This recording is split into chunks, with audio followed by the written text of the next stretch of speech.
Өміріңді өзгерту үшін не істеу керек деп ойлайсың? Жаңа жұмыс, үлкен мақсаттар. Бірақ көп адам бір нәрсені ұмытады. Өзгеріс әрдайым кішкентай қадамдардан басталады. Бүгін мен саған кішкентай бірақ әсерлі қадамдар арқылы өміріңді қалай өзгерте алатыныңды көрсетемін. Көп адамдар үлкен өзгеріс күтеді, бірақ ештеңе жасамайды. Өмірдегі жетістік кішкентай, бірақ тұрақты қадамдар арқылы жетеді. Мысалға, табысты адамдар күнделікті кішкентай әдеттер қалыптастырады. Спорт, кітап оқу, дұрыс ойлау сияқты. Бір әрекет, бір мүмкіндік.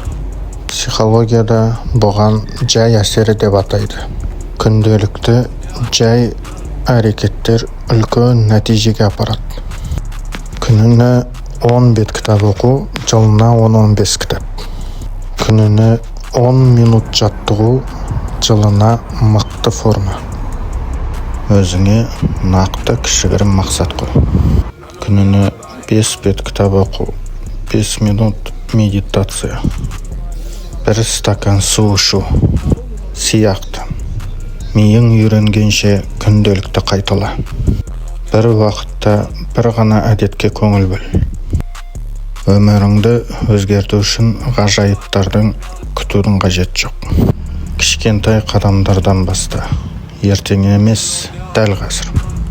Осы видеоны көріп болған соң, кішкентай қандай қадамдар жасайсың комментарийге жаз.